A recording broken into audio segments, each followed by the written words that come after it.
Dans cette vidéo, nous allons parler des médiatrices. Revoici la définition d'une médiatrice. Je dis re parce que normalement tu as déjà entendu parler de ça en sixième. Une médiatrice, ou plutôt la médiatrice d'un segment, c'est la droite qui passe par le milieu du segment et qui est perpendiculaire avec le segment. Il y a donc deux choses à retenir sur la médiatrice d'un segment. Et bien tout de suite, on va essayer de faire un premier tracé. Ça va être d'utiliser la règle graduée pour trouver le milieu et l'équerre pour faire la perpendiculaire. Allons-y. J'aimerais construire la médiatrice du segment AB, que j'ai fait complètement au hasard. La définition dit qu'une médiatrice est une droite qui passe par le milieu du segment. Donc première chose à faire, je mesure le milieu, je mets bien le 0 sur une extrémité, et je vois que ça fait 9,5. Donc la moitié de 9,5, c'est 4,75. Tu peux prendre la calculatrice si jamais c'est trop difficile avec la longueur que tu obtiens sur ton segment à toi. Donc moi 4,75, c'est à peu près au milieu, entre 0,7 et 0,8 ici. Alors ça c'est le milieu. Puisque j'ai placé le milieu, on va tout de suite mettre des codages pour indiquer que le point que je viens de faire là est vraiment pile au milieu de A et B. Et puis comme la droite qui doit passer par ce milieu doit aussi être perpendiculaire, je vais poser l'équerre proprement sur le segment AB, de sorte que, ici, j'ai bien une droite perpendiculaire avec AB. J'ai pas tracé jusqu'au bout, sinon tu sais, au bout de l'équerre, ça fait un petit peu arrondi comme ça. Donc je préfère faire en deux fois, et ensuite prolonger ma perpendiculaire pour qu'elle aille bien de l'autre côté. Deuxième chose à coder, c'est l'angle droit, puisque j'ai utilisé l'équerre. Grâce à ces deux codages-là, le milieu en mesurant et l'angle droit avec l'équerre, je sais que cette droite-là est la médiatrice du segment AB. Ce n'est pas très très précis ce qu'on vient de faire parce que l'équerre n'est pas un outil précis en géométrie. On verra donc un petit peu plus tard dans la vidéo une deuxième façon de tracer la médiatrice avec le compas. Il y a deux propriétés importantes de la médiatrice à retenir. La première est que si un point appartient à la médiatrice d'un segment, s'il est sur la médiatrice, obligatoirement il est à la même distance des deux extrémités du segment. Je te montre ça tout de suite sur GeoGebra pour t'en convaincre. Voici un segment AB, je peux le déplacer en utilisant l'icône déplacer, je peux déplacer A, je peux déplacer B, et je vais construire sa médiatrice. Pour cela, il y a une icône justement qui s'appelle médiatrice, donc je clique dessus, je clique sur le segment, et je vois bien qu'on a une droite qui passe par le milieu et qui est perpendiculaire. Pour m'en convaincre, je peux même bouger A et B, on voit que c'est toujours bien perpendiculaire. Je peux écarter A et B, on voit que la droite bouge et elle passe toujours bien au milieu. Ce que je veux vérifier, ce que dit la propriété numéro 1, c'est que si un point est sur la médiatrice, le point C par exemple, quand je le relie avec A et avec B, c'est équidistant, c'est la même distance. Donc je crée les segments CB et CA et je vais les mesurer tout simplement. Pour cela, il y a une petite icône qui s'appelle distance ou longueur. Je clique sur les deux segments et on voit là que partant du point C, j'ai deux segments qui font exactement la même taille, 8,85. Je vais essayer de les déplacer, c'est peut-être le hasard, mais si je mets le point C ailleurs sur la médiatrice, c'est plus les mêmes longueurs, mais c'est toujours égal des deux côtés. Le segment CA a la même longueur que le segment CB. Bref, je peux me mettre n'importe où sur la médiatrice. Si le point est sur la médiatrice, obligatoirement, il est à la même distance de A et de B. Et deuxième propriété à retenir, c'est un peu la réciproque de la précédente. C'est comme si on avait inversé un peu le si et le alors. C'est que si un point est à la même distance des deux extrémités d'un segment, obligatoirement, il est forcément situé sur sa médiatrice. Encore une fois, je te montre ça sur GeoGebra pour être sûr. Pour illustrer cette deuxième propriété, j'ai déjà construit un segment AB et j'ai besoin de construire maintenant un autre point qui soit à la même distance de A et de B. Pour cela, je vais avoir besoin d'un nombre comme ça que je fais varier, ça s'appelle un curseur sur GeoGebra. On va voir pourquoi je veux le faire varier, mais en tout cas, j'ai besoin de construire un cercle de centre A, de rayon ce petit curseur que je fais varier, et de la même façon, un cercle de centre B et de rayon ce petit curseur que je fais varier. Alors, pourquoi avoir demandé le même rayon? Parce que du coup, si je fais varier, et si j'agrandis le curseur suffisamment pour que mes deux cercles se croisent, pile à l'endroit du croisement, c'est-à-dire ici et ici, eh ben, j'ai deux points qui sont forcément à la même distance. Pourquoi ils sont forcément à la même distance? Parce que AD, c'est le rayon du premier cercle, BD, c'est le rayon du deuxième cercle, et j'ai fait deux cercles de même rayon, donc c'est bien à la même distance. J'enlève ces deux segments.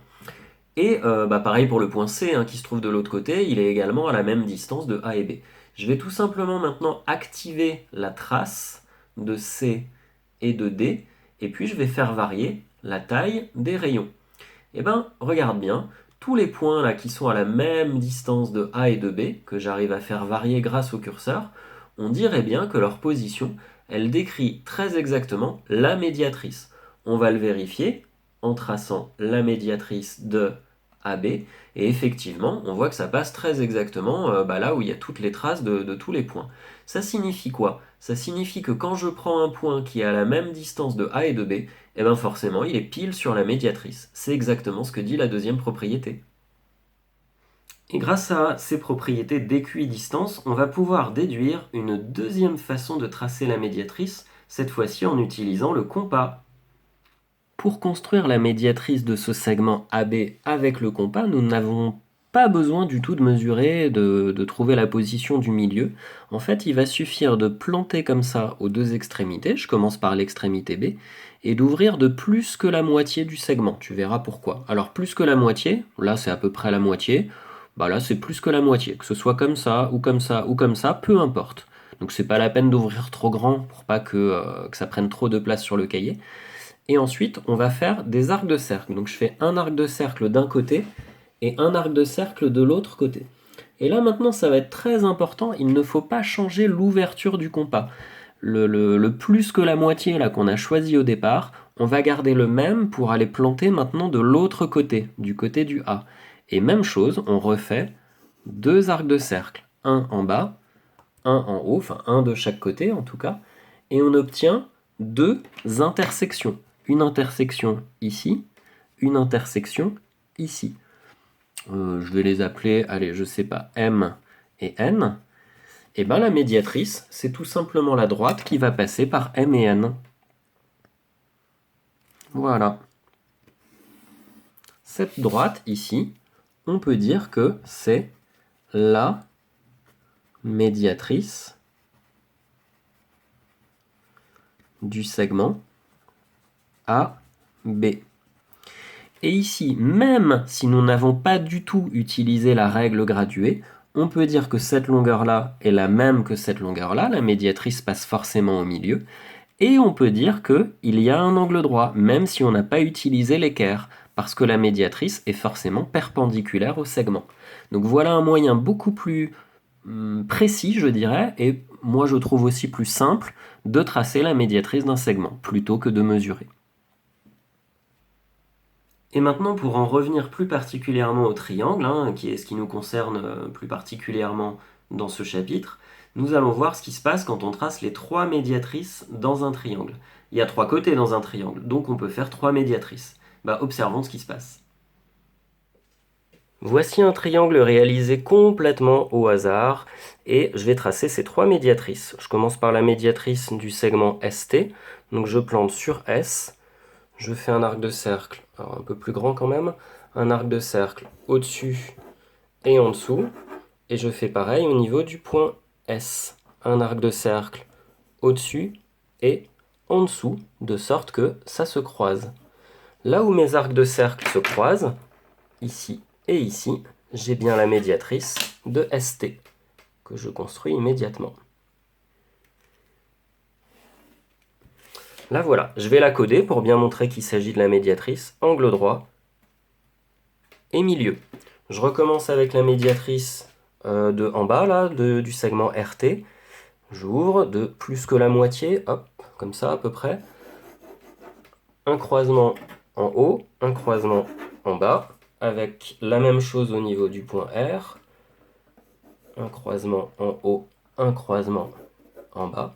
Et au niveau des deux intersections, je n'ai plus qu'à relier. Ici et ici. Voilà, ça me fait la deuxième médiatrice. C'est bien la médiatrice du segment RT. Angle droit et milieu. Pour terminer, je construis la médiatrice de RS, j'ouvre un peu plus que la moitié, un arc, un autre arc, pareil de l'autre côté, un arc et un autre arc. Je n'ai plus qu'à relier ces deux intersections de tous mes arcs de cercle, ici et ici, et j'ai la dernière médiatrice. Je peux la coder à son tour, angle droit et milieu. Je remarque une chose assez importante, c'est que les trois médiatrices se croisent ici au même point. Donc ces trois médiatrices, ou plutôt les trois médiatrices du triangle, puisqu'elles se croisent en un seul et même point, ne sont pas des droites sécantes, mais sont des droites concurrentes. Et ça, ce sera vrai dans n'importe quel triangle. Hop. Et puisque, grâce aux propriétés des médiatrices, on sait que lorsqu'un point se trouve sur une médiatrice, il est équidistant des extrémités du segment. Mais puisque ce point-là se trouve sur toutes les médiatrices, alors il est à la même distance de tous les sommets. Ce point est à la même distance de R que de S que de T. Et bien du coup, qu'est-ce qu'on peut faire si c'est à la même distance dans tous les sens? Je peux faire un cercle qui va passer par R, par S et par T. On peut le tracer en entier, hein, mais ce qui compte, c'est de voir que ça passe très exactement ici, par T, par S et par R. Ce cercle, qui est assez particulier en mathématiques, s'appelle le cercle circonscrit au triangle. Donc c'est le cercle circonscrit du triangle RST. Voilà, tu peux retenir ce mot, le cercle circonscrit. On obtient son centre en faisant les trois médiatrices, et le centre est bien le point de concours des trois médiatrices.